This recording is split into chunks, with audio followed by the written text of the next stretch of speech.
Dear students, welcome to the UGC EPG Pathashala on Human Rights and Duties. My name is Professor YSR Murthy. I am the Executive Director for the Center for Human Rights Studies, OP Jindal Global University. In the paper on philosophical foundations of human rights, sources of human rights, today we will take up the module on French Declaration of the Rights of Man and Citizens. Before we go to this particular subject, let us briefly review what we had covered in the past few modules. We traced the evolution of human rights from ancient times till 1689. In particular, we saw the notions of human rights in the Vedic period, the Hammurabi Code, the Cyrus Cylinder. Then we also examined the rock edicts of Ashoka and the significance of the Magna Carta that was adopted in the year 1215, that was signed in the year 1215, and the Dutch Declaration of Independence and the England Bill of Rights, the Glorious Revolution, and the American War of Independence and the American Declaration of Independence.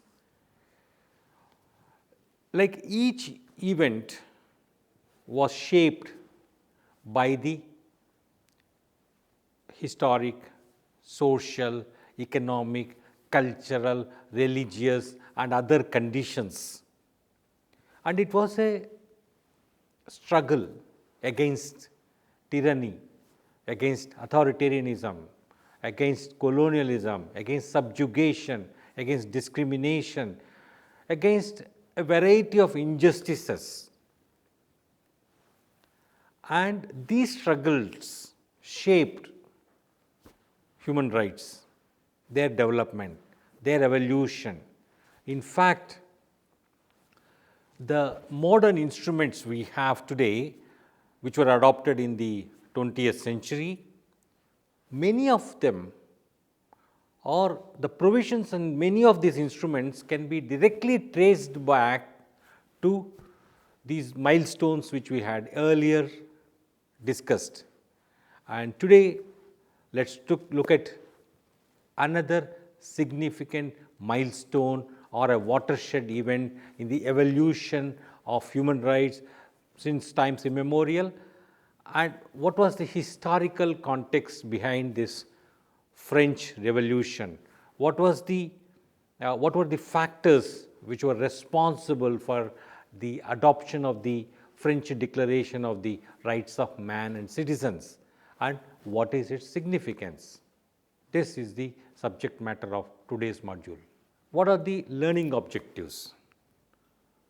At the end of this module, all students will have an insight into the contribution and implication of the French Declaration. You will also appreciate the impact on the movement of shaping the idea of human rights. The French Declaration is regarded among the most important events in the history of human rights for its enormous contribution in the development of human rights. It impacted almost every modern constitution across the globe. It was inspired by the American Declaration of Independence. It gave inspiration for the French Revolution. This French Declaration served as a foundation to the French Constitution that was adopted in the year 1791. It reflects the outrage of the National Assembly, which expressed its anguish against the terrible state of affairs in the France at that point of time. On August 26, 1789, the National Assembly adopted the Declaration of the Rights of Man and Citizen. It turned out to be the greatest legacy of the revolution and became a cornerstone of all the constitutional documents in the French history. Its foundations are rooted in the enlightened political thought that was embraced by many European thinkers. This document was drafted in consultation with American leaders like Thomas Jefferson. The principal thoughts advocated in the document are equality, liberty, and fraternity. It also incorporated all the ideals like equality and the concept of inalienable rights to address the discrepancies of the old regime. It aspired to establish the principles of an ideal democracy in the French society.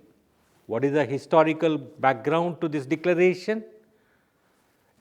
In fact, this declaration is the fountainhead of the spirit behind the French Revolution.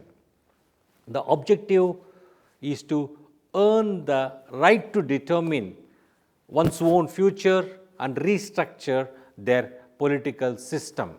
And the root causes of this declaration and the revolution were basically financial. The king had heavily invested in the American Revolution, which brought the French economy on the brink of bankruptcy. This financial crisis was compounded by the extravagant expenses of the royal couple and the droughts which affected the country for several decades. The crippled economy, coupled with the tyrannical rule of King Louis XVI, led to this declaration. People were terribly upset with the financial reform packages that was proposed by the Comptroller General of the King.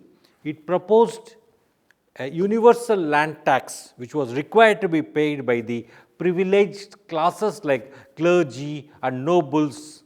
The king invited the Estates General, an assembly of French clergy, nobles and middle classes, to invite the opinion of the privileged classes.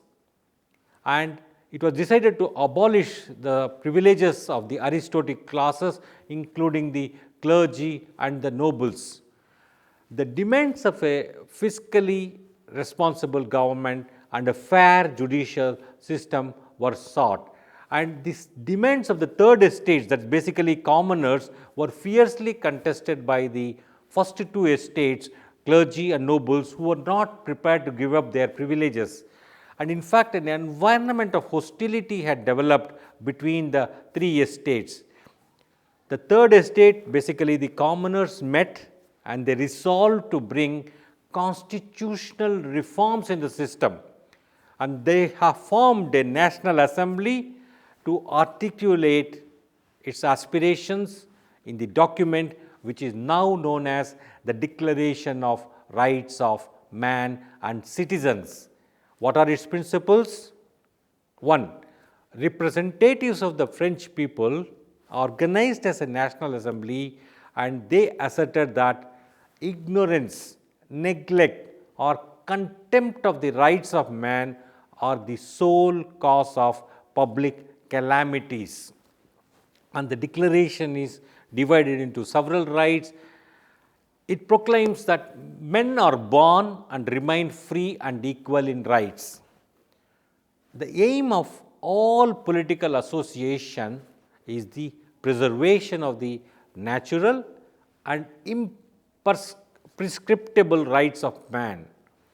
The principle of all sovereignty resides essentially in the nation.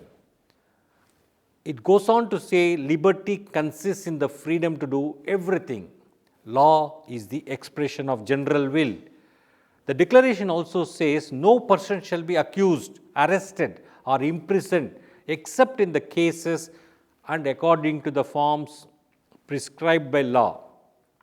The law shall provide for such punishments only, and no one shall suffer punishment except it to be legally inflicted in virtue of a law passed and promulgated.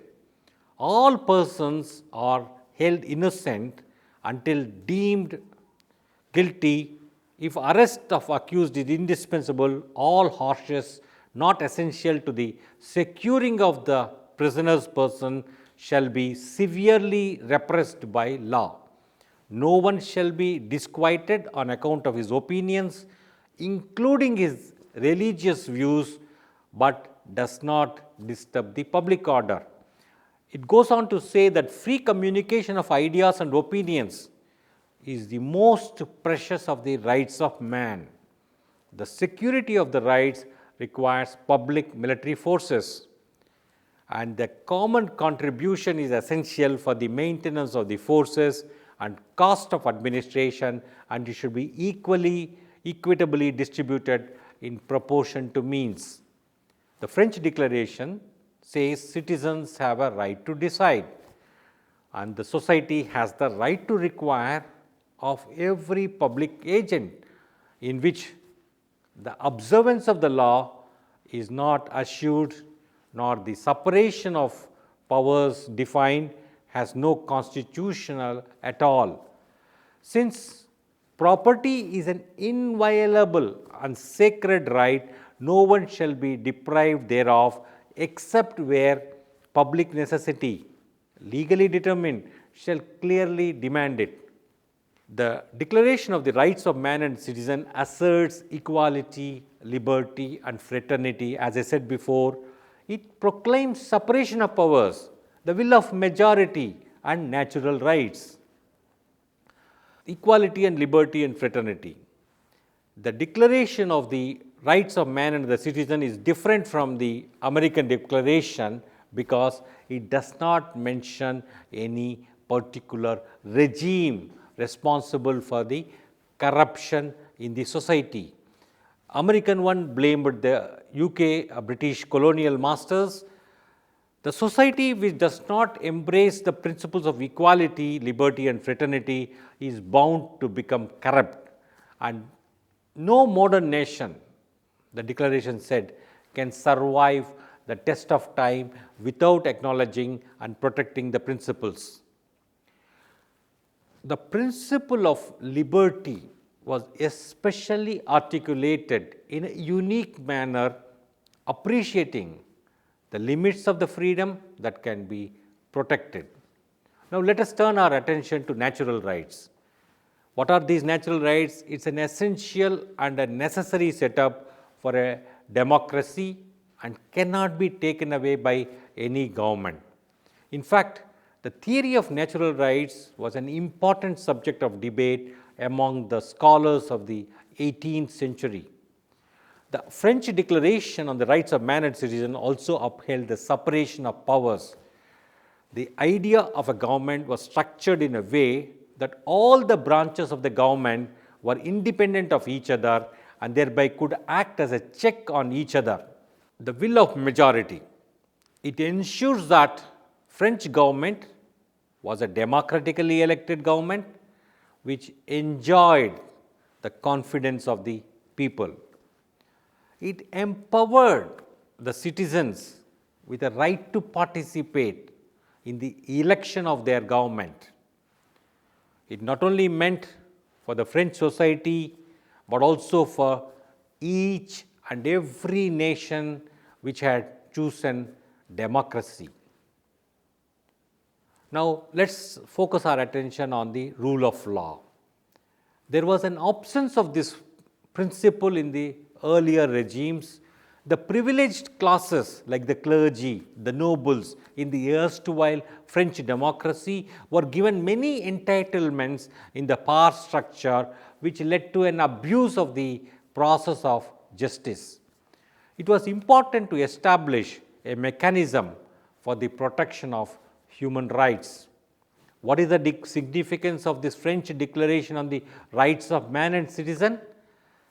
It is a reflection of spirit of democracy which had started becoming a movement after the American Declaration. It articulated the principles of human rights. It is regarded among the most important milestones in the development of human rights. It laid down several principles, including the rule of law, which are the bedrock of any modern constitutional democracy. It clearly described the principle in great detail. It was a way of asserting the idea behind the French Revolution. It sought to create a system where there was no individual above the rule of law, which respected the rights of the citizens. In conclusion, we have learned the significance of the Declaration of Rights of Man and the Citizen in the evolution of human rights in modern jurisprudence. The principles clearly establish the importance of the ideals which the human society should aspire to achieve and accomplish. This declaration is a testimony to the influence of the American Declaration on the democratic struggles around the world. Now, let me take up the Universal Declaration of Human Rights, which was adopted by the UN General Assembly in the year 1948. In the very first article, it says all human beings are born free and equal in dignity and rights. This is a collective common consensus that was adopted by all the countries which are part of the UN General Assembly. And where did this come from? You can see at once, or you can at once trace it back to the French Declaration on the Rights of Man and Citizen, which echoed or which started the very same idea that all men are born free and equal in rights. And if you look at the UDHR and the subsequent international covenants which were adopted by the United Nations General Assembly in the 20th century, many of them echo the principles that were adopted in the French Declaration on the Rights of Man and Citizen, and they talk about natural rights, they talk about many other things. And in short, there was a historical context, there was tyranny, there was in the drought, there were excessive taxation, and there was severe oppression, and which was coupled with extravagant expenses by the royal couple, and all this led to a churning, it led to a revolution, it led to the overthrow of the tyrannical regime, it led to the assertion of the rights of man and citizen in the shape of a French Declaration. And this French Declaration inspired many other developments in Europe and rest of the world. Thank you.